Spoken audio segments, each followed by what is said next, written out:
Bienvenidos a El Tablero Geopolítico. En un país desgarrado por la guerra, la corrupción endémica y el desencanto ciudadano, emergió una figura inesperada. Volodymyr Zelensky nació en Kryvyi Rih en 1978. Hijo de un profesor universitario y una ingeniera, nunca aspiró al poder político. Su trayectoria lo condujo primero al mundo del espectáculo, dirigió junto a compañía Bartal 95, y luego al corazón del pueblo ucraniano, interpretando en televisión al presidente que acabaría siendo en la vida real. Durante años, Zelensky fue una cara conocida en Ucrania. Su serie Servant of the People, emitida por el canal 1+1, mostraba a un profesor de secundaria que, harto de la corrupción y los privilegios, se convertía accidentalmente en presidente. La ficción, alimentada por la indignación generalizada de la sociedad, caló profundo en una ciudadanía desencantada con las élites tradicionales. En el trasfondo de su popularidad se hallaba un vínculo crucial, el de Ihor Kolomoisky, uno de los oligarcas más poderosos del país, propietario del canal que transmitía la serie en la que trabajaba Zelensky. Kolomoisky estaba enfrentado con el entonces presidente Petro Poroshenko. Su canal ofreció a Zelensky una plataforma constante y una exposición masiva en horario estelar. Aunque Zelensky negó durante mucho tiempo cualquier conexión directa con Kolomoisky, los rumores sobre una alianza implícita crecieron al ritmo de su campaña. Poroshenko, quien había llegado al poder tras la revolución de Maidán y la caída de Víktor Yanukovych, gobernaba un país marcado por la guerra en el Donbass, la anexión rusa de Crimea y una economía en ruinas. Les voy a dejar por aquí la etiqueta si no vieron el video de la caída de Víktor Yanukovych. Poroshenko, aunque prometió reformas y transparencia, su mandato terminó sumido en acusaciones de corrupción, tráfico de influencias y favoritismo empresarial. La población, agotada por promesas vacías, miraba con creciente simpatía al candidato sin pasado político que prometía barrer con la vieja clase dirigente. La campaña del outsider Zelensky anunció su candidatura en la víspera de Año Nuevo de 2018. No fue un discurso político tradicional, sino un mensaje informal emitido en televisión que parecía más una broma que una declaración de guerra política.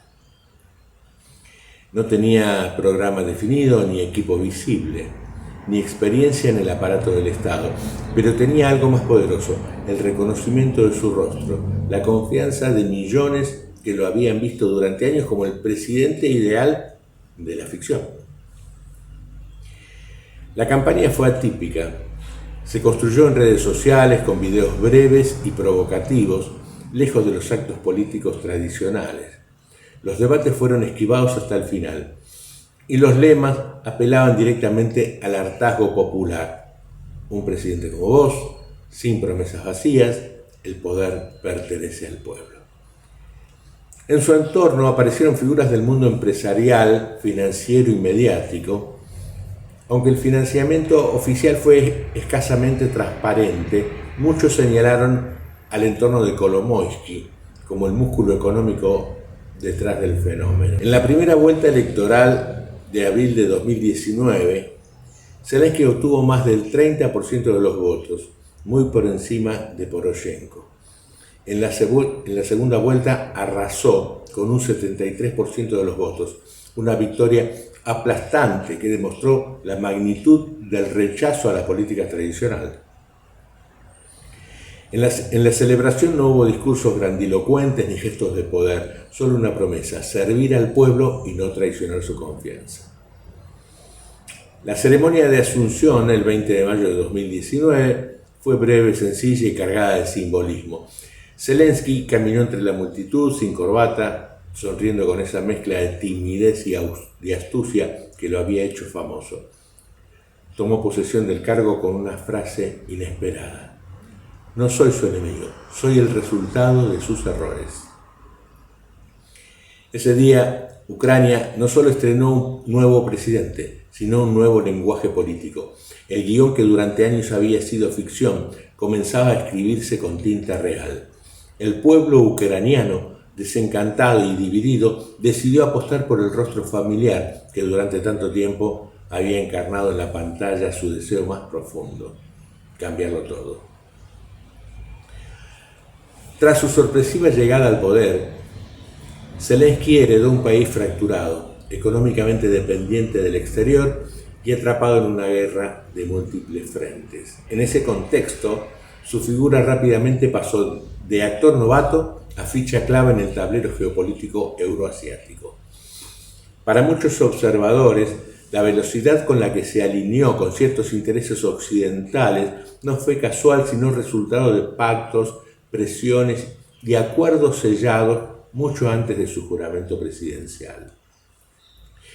Desde el inicio de su gobierno se percibió una fuerte inclinación hacia las estructuras transatlánticas, apoyo explícito a OTAN, reformas dictadas desde el Fondo Monetario Internacional y una postura inflexible hacia Rusia que excedía en ocasiones los intereses inmediatos de Ucrania. Esta orientación fue celebrada por Washington, que veía en Zelensky una figura maleable, carismática y popular, ideal para legitimar su influencia en un país clave para contener a Vladimir Putin.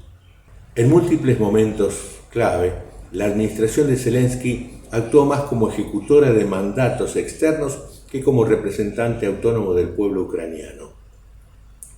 La entrega de activos estratégicos a fondos extranjeros, la promoción de reformas exigidas por el Departamento de Estado norteamericano o la aceptación sin discusión de paquetes de ayuda militar condicionada fueron señales de una política exterior subordinada. Zelensky, lejos de resistir, se mostró cómodo en ese rol. Su lenguaje adoptó la retórica globalista. Su discurso se alineó con las narrativas promovidas desde Bruselas y Washington, y sus decisiones clave parecieron sopesadas más en embajadas extranjeras que en los barrios obreros de Kiev o las zonas destruidas del Donbass. La imagen del presidente humilde que caminaba sin corbata al asumir el poder se desvanecía frente a los foros internacionales donde se sentaba junto a líderes de inteligencia, militares y financieros, agradeciendo apoyos que traían dinero, armas y condiciones. Aquel que había prometido romper con el viejo orden terminó atrapado en un engranaje aún más grande, donde las decisiones ya no dependían solo del Parlamento ucraniano, sino de agendas trazadas más allá del Atlántico. En esa nueva realidad, Zelensky parecía no resistirse. Aceptaba, ejecutaba y sonreía. El comediante había desaparecido. En su lugar quedaba un gestor diligente de intereses ajenos. Desde la disolución de la Unión Soviética, el mapa de Europa del Este comenzó a redibujarse con rapidez, y con él también se movieron las fronteras de poder. La OTAN, fundada en 1949 como una alianza defensiva, prometió en la década de los 90 que no se expandiría ni una pulgada al este, si Moscú aceptaba la reunificación de Alemania. Esa promesa, informal y nunca firmada en papel, fue hecha por altos funcionarios occidentales a dirigentes soviéticos. Sin embargo, lo que siguió fue una serie de ampliaciones sucesivas. Polonia, Hungría y la República Checa fueron los primeros en incorporarse en 1999.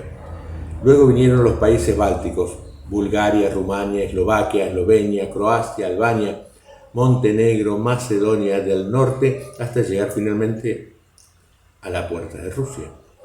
Cada paso, cada adhesión era visto en Moscú no como una medida de protección para esos países, sino como un cerco estratégico. La línea roja estaba clara: Ucrania. Para Rusia, que históricamente consideró a Ucrania como parte de su esfera de influencia, la idea de ver a Kiev como miembro de la OTAN era simplemente inaceptable. Paralelamente al avance militar y diplomático, surgieron rumores y documentos sobre la existencia de laboratorios biológicos financiados por Estados Unidos en suelo ucraniano y otros países fronterizos con Rusia. Aunque las autoridades norteamericanas negaron cualquier desarrollo ofensivo, reconocieron la existencia de instalaciones destinadas a la investigación y control de patógenos peligrosos. Muchos de estos laboratorios formaban parte del programa de reducción de amenazas del Departamento de Defensa, que operaba desde la caída de la Unión Soviética y decía estar orientado a evitar la proliferación de armas biológicas. No obstante, desde la óptica rusa, estas instalaciones, muchas de ellas cercanas al Donbass y a Crimea, representaban un riesgo potencial. La sospecha no era nueva. Informes esporádicos, accidentes inexplicables e investigaciones truncas alimentaban la idea de que esos centros podrían ser utilizados para otros fines. Moscú exigió durante años inspecciones y transparencia, sin recibir respuestas satisfactorias.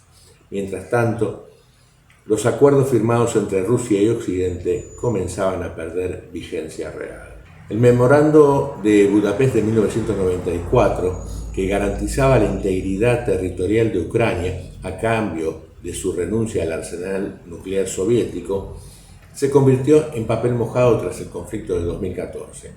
Los acuerdos de Minsk, pensados para pacificar el Donbass y lograr una solución diplomática entre Kiev y los separatistas prorrusos, fueron aplicados con desgano por ambas partes, pero especialmente obstaculizados por sectores ucranianos nacionalistas que se negaban a ceder autonomía a las regiones sublevadas. Occidente, si bien firmante y garante de los Minsk, no presionó lo suficiente para su implementación. El resultado fue un clima de creciente desconfianza. Para Rusia, Occidente no solo había incumplido su palabra sobre la expansión de la OTAN, sino que además permitía y quizás promovía la instalación de infraestructuras militares y biotecnológicas al borde de su territorio, lo que en otras latitudes se habría considerado una provocación directa. Era presentado en los foros internacionales como acciones de defensa frente a una Rusia agresiva. La narrativa estaba definida, pero los hechos mostraban una tensión en aumento, combustible acumulado en la frontera de dos mundos que ya no se escuchaban. Durante años, Vladimir Putin advirtió, con palabras que muchos prefirieron ignorar, que Rusia no toleraría una Ucrania completamente integrada en la esfera militar occidental. No hablaba de preferencias ideológicas, ni siquiera de antiguas alianzas. Hablaba de supervivencia estratégica. Para Moscú, Ucrania no es simplemente un vecino, sino una bisagra geopolítica. Un país neutral podría convivir en el equilibrio, pero un país hostil, armado y dirigido desde el extranjero era una amenaza directa. En múltiples discursos, desde Múnich en 2007 hasta su mensaje previo al inicio de la operación especial en febrero de 2022, Putin repitió la misma idea.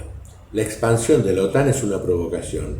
La instalación de infraestructura militar occidental en Ucrania es una línea roja y la negativa sistemática de Occidente a escuchar esas preocupaciones equivale a empujar a Rusia al conflicto. Mientras tanto, en Kiev, Zelensky adoptaba un tono desafiante. Desde el escenario internacional, en foros y entrevistas, el ex comediante convertido en presidente endurecía su discurso. Hablaba de recuperar Crimea, cueste lo que cueste, de que Ucrania merecía estar en la OTAN, de que no habría concesiones. En algunos discursos llegó a sugerir que si Occidente no protegía a Ucrania, entonces el país reconsideraría su estatus no nuclear. Fue una frase fugaz, pero poderosa. En Moscú se interpretó como una amenaza latente. La escalada era inevitable.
I don't take shit. I got no love for the fakeness. If you wanna play tough and wanna hate this, I'll always show up. I don't ever slow up, no I don't take shit. I got no love